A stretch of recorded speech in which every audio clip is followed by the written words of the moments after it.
This lesson is over graphing exponential functions. Recall, f of x equals a raised to the power of x, where x is a real number, a must be greater than 0, and a cannot equal 1. Again, the technicality where a is greater than 0 is to avoid any imaginary numbers, and a cannot equal 1 to avoid the constant function. Let's look at an example.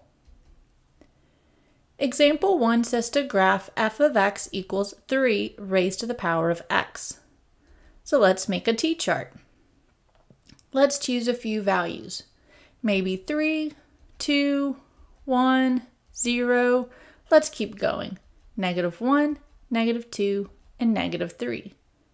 Now we can use positive and negative values because the exponent x can be any real number. Now let's plug these values in and see what we find. 3 raised to the third power, well, that's 27. 3 to the second power, well, that's 9. 3 to the first, well, that's 3. 3 to the 0. Now remember, anything to the 0 power is 1. 3 to the negative first. Notice you have a negative exponent. That means we must write it as a reciprocal. It means 1 over 3 to the first power, which gives us 1/3. Next, we have 3 to the negative second power. Again, because we have a negative exponent, we must write the reciprocal, so 1 over 3 squared, and that gives us 1 over 9. The last one, 3 raised to the power of -3. Well, again, the negative means reciprocal, so 1 over 3 cubed, well, that's 1 over 27. Now that our t-chart's complete, let's prepare our xy axis and let's graph.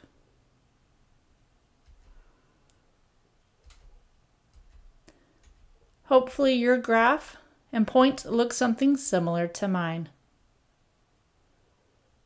Now let's answer a few questions about this graph. We're going to be asked to identify whether this is a function, any y-intercepts, x-intercepts, domain, range, is it continuous or discontinuous, vertical asymptotes, horizontal asymptotes, and whether this increases or decreases. So let's start at the top. So first, let's identify, is this a function? Well, notice the graph passes the vertical line test, so yes, this is a function. Next, we need to identify if we have any y-intercepts. Well, notice the graph does cross the y-axis, and it crosses at the point 0, 1. Now we're looking for the x-intercept. Does the graph cross the x-axis? No. It gets microscopically closer and closer, but it never actually crosses it. So we say there are none or no x-intercepts in this case. Now the domain. Looking at the graph, it means how far left and how far right the graph goes. Since I see arrows on the left and an arrow on the right, I'm going to assume it's negative infinity to positive infinity. The other way to identify the domain is look at the function. Do you see a fraction? No. Do you see a radical? No. Then your domain must be all real numbers. Next, we're looking for our range. Your range corresponds to your y values or your y-axis. So how far up and how far down your graph goes. Well, the lowest our graph goes is it's getting closer and closer and closer to 0, but does it ever equal 0? No. Since it doesn't equal 0, we cannot use a bracket. Now the highest the graph goes, we see an arrow which will be infinity. So our range is parenthesis 0, comma, infinity. Is the graph continuous or discontinuous? Well, notice there's no breaks or holes, which means this is continuous. Now we're being asked to find vertical asymptotes. Now vertical asymptotes are vertical lines where the graph cannot go. Vertical asymptotes are also values that x cannot be. Well, look back at your domain. Are there any numbers that we cannot use as x? No, which means in this case there are no vertical asymptotes. Although the graph accelerates and goes upwards, it actually keeps continuing for forever and ever. Next, we're looking for horizontal asymptotes, and in this case, it does appear to have a horizontal asymptote.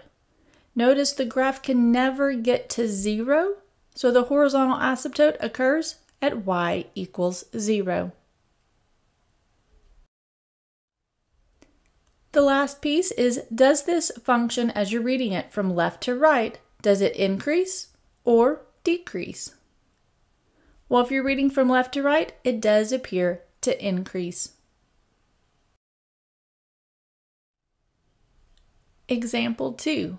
Graph f of x equals 1/2 all raised to the x power. So let's draw our t-chart, and again let's choose several values. 3, 2, 1, 0, and -1, -2, and -3. So let's go ahead and plug these values into the function. So if I plug in a 3, that means 1/2 to the third power, which is the same thing as 1/2 times 1/2 times 1/2, which gives me 1/8. Next I plug in a 2, so 1/2 squared.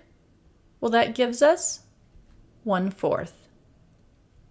I plug in a 1, 1/2 to the first power. Well, that's simply 1/2. 1/2 to the 0 power.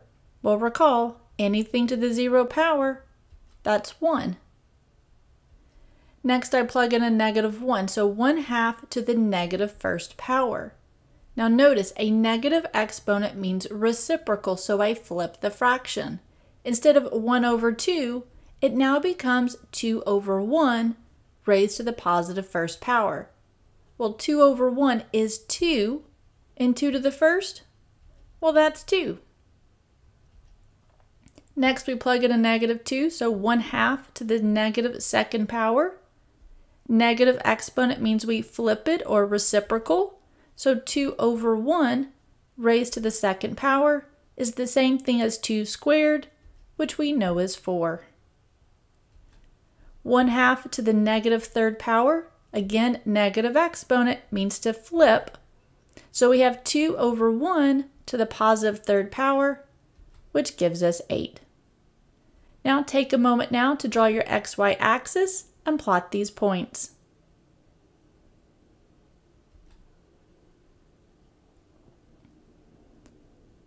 Hopefully your graph looks something similar to mine.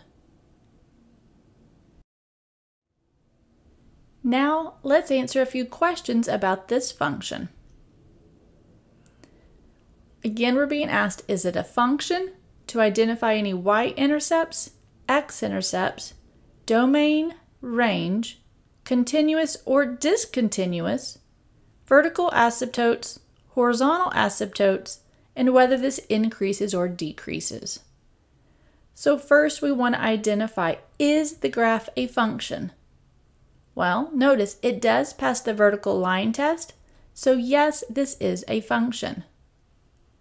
Next, we're looking for the y-intercept. Notice the graph does cross the y-axis at the point 0, 1. Next, we look for any x-intercepts, but in this case, the graph did not appear to cross the x-axis, so there is none. For the domain, we want to see how far left and how far right the graph goes. Notice I see an arrow on the left and on the right, so the domain is negative infinity to positive infinity. Or you could have looked at the function. Do you see a radical? No. Do you see a fraction? Yes. But is there a variable in the denominator of the fraction? No, which means we have nothing to worry about. Now for the range, we want to see how far high and how far low our graph goes. The highest we see is the arrow, which means infinity. But the lowest our graph goes is really microscopically close to 0, but it never equals it. So our range will be parentheses 0, infinity. Is this graph continuous or discontinuous? Well, since there's no breaks, holes, or gaps, we say this is continuous. Next, we look for vertical asymptotes. Do you see any vertical asymptotes? No, there are none in this particular case. Next, for horizontal asymptotes, we do have one. It appears at y equals 0. And then as you read the graph from left to right, would you say this is increasing or decreasing? Since it's going down, we would say this is decreasing.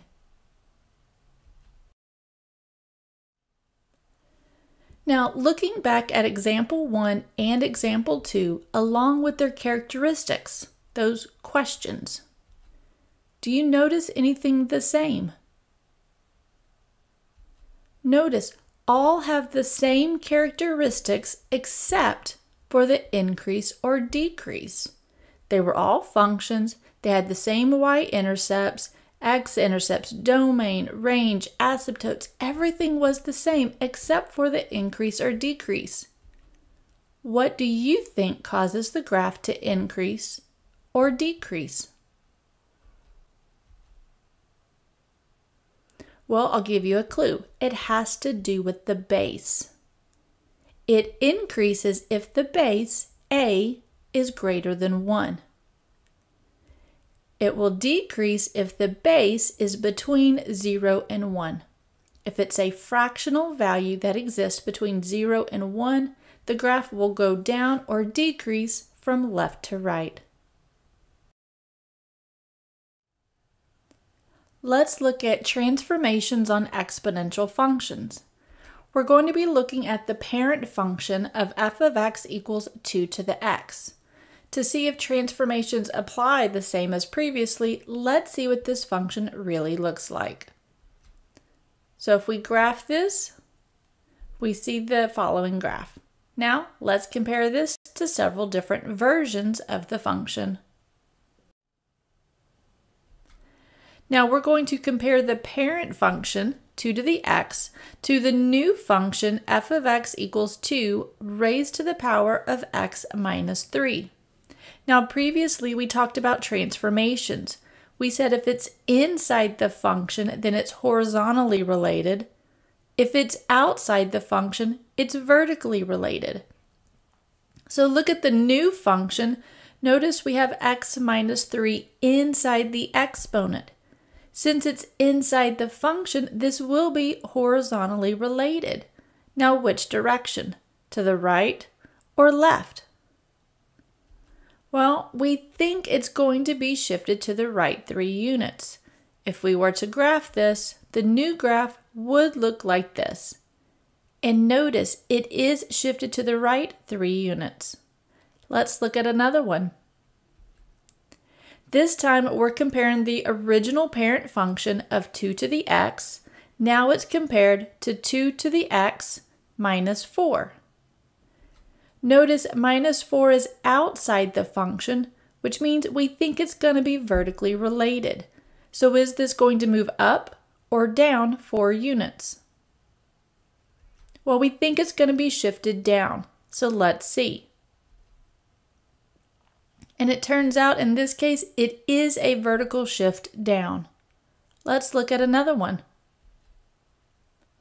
This time we're looking at the function f of x equals negative 2 raised to the power of x.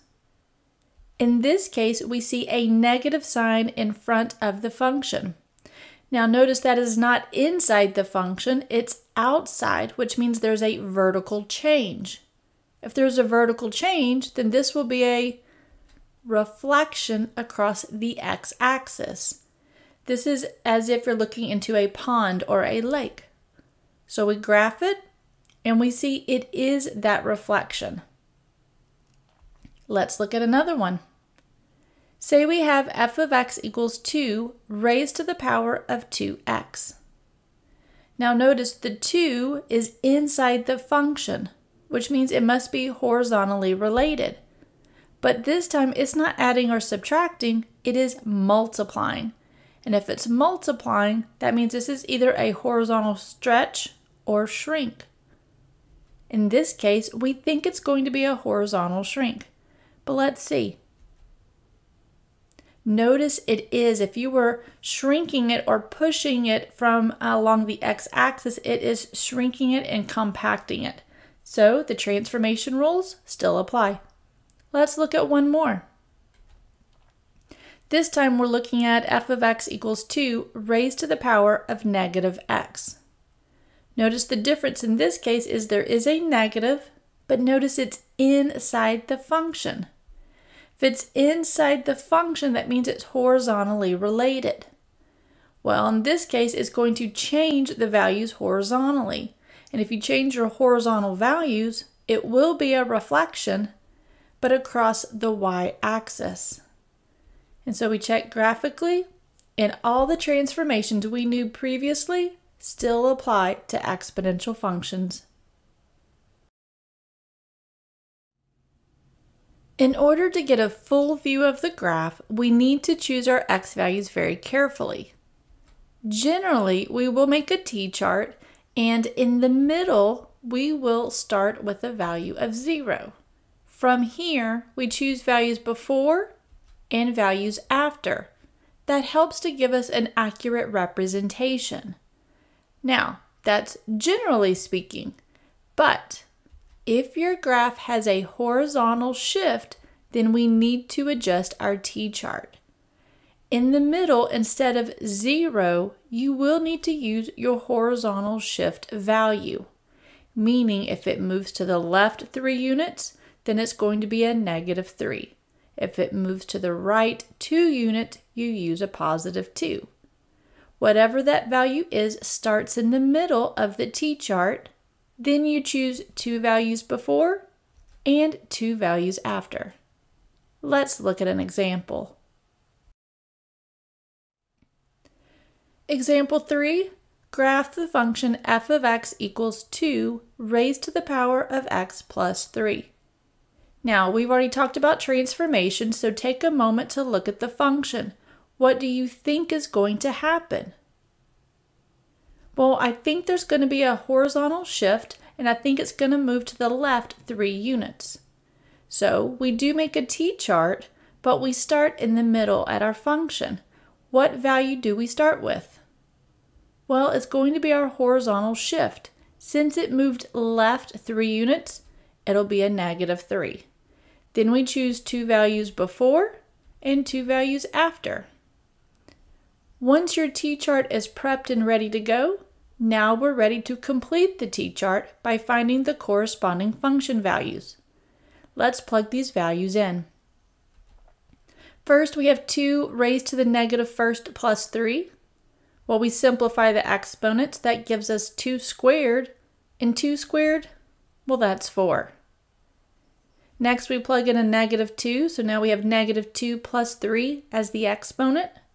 That simplifies to give me 2 raised to the first power. That's 2. Next, I have 2 raised to the negative third plus 3. Well, that simplifies to 2 to the 0 power, and anything to the 0 power is 1. 2 to the negative fourth plus 3. Well, that simplifies to 2 to the negative first power. But notice you have a negative exponent, so that means reciprocal or flip.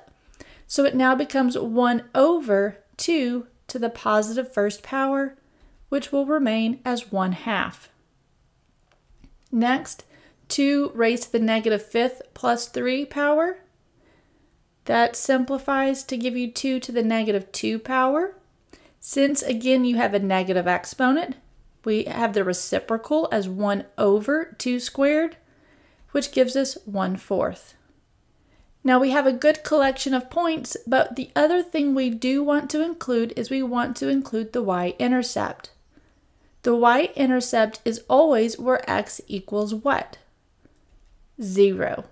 So we do want to include this in our t-chart. So 2 raised to the 0 plus 3 gives us 2 to the third, which means it's equal to 8. From here, we are now ready to graph, so take a moment now to draw your xy axis. Go ahead and plot your points.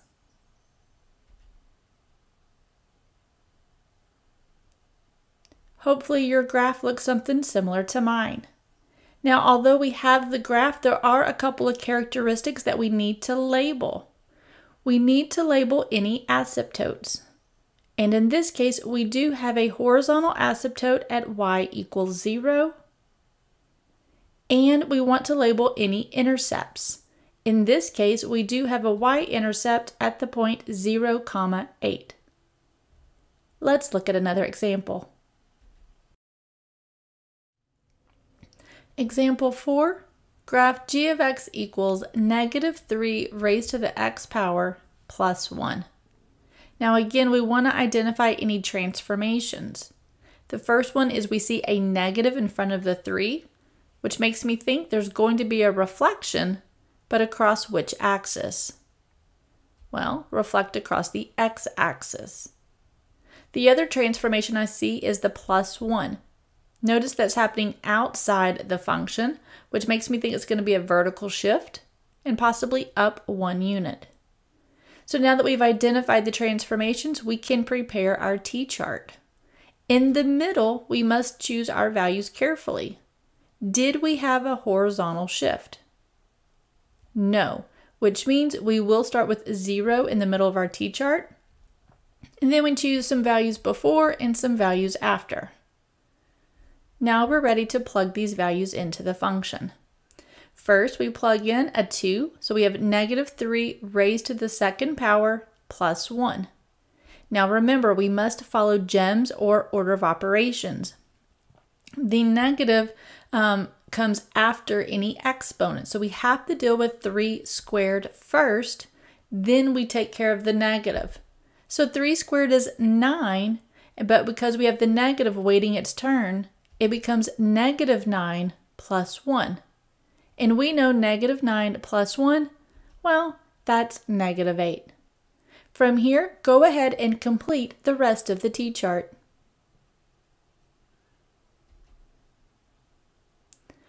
Now, you probably had no problems when the exponent was a 2, 1, or 0.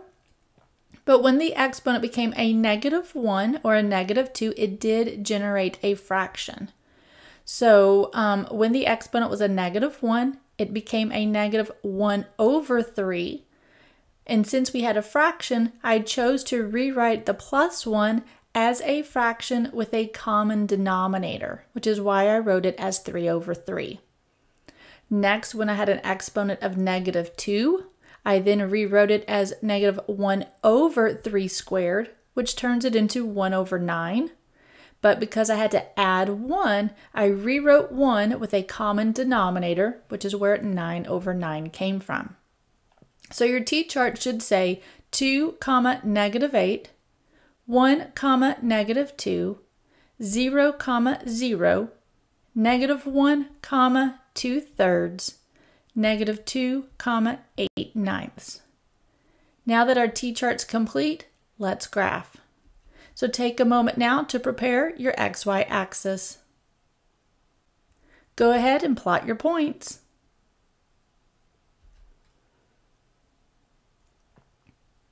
Hopefully your graph looks something similar to mine. Now remember, we have to label and write any asymptotes or intercepts. In this case, we do have a horizontal asymptote at y equals 1, and our one and only intercept occurs at the point 0, 0. Example 5, graph h of x equals 4 raised to the power of x minus 2. This is your try it problem. Let's see how you did. Hopefully you noticed there would be a vertical shift down 2. You start your t-chart in the middle with a value of 0 and then do 2 values before and 2 values after. Your ordered pairs should be 2, 14, 1, 2, 0, negative 1, negative 1, negative 7/4, negative 2, negative 31 over 16. You should have your graph drawn. Your asymptotes should be drawn and labeled. And in this case, your asymptote is y equals negative 2. And your y-intercept is to be 0, negative 1. Let's look at another example. Example 6, graph g of x equals e to the negative x plus 2.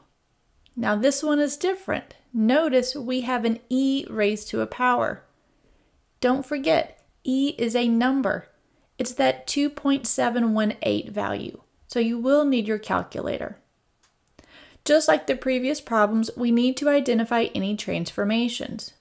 We see a negative in the exponent, which means there's some type of reflection, and we see a plus 2 happening outside the function.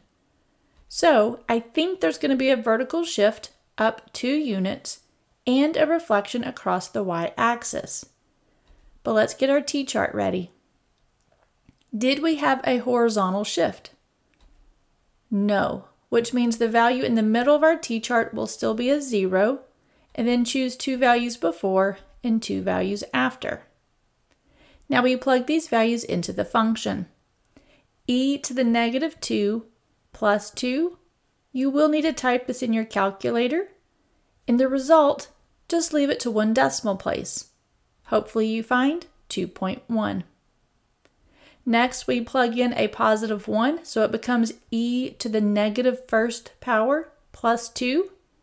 Again, we type that in the calculator, and you should find the result to be 2.4.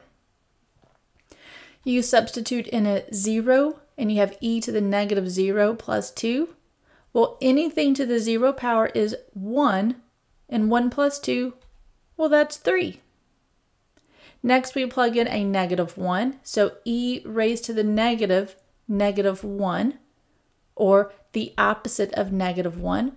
So it results in e to the positive first plus 2, which gives us 4.7. And then the last point, e raised to the negative of the negative second power, so e to the positive 2 power plus 2, gives us 9.4. Go ahead now and get your XY axis prepared and plot your points. Hopefully your graph looks something similar to mine.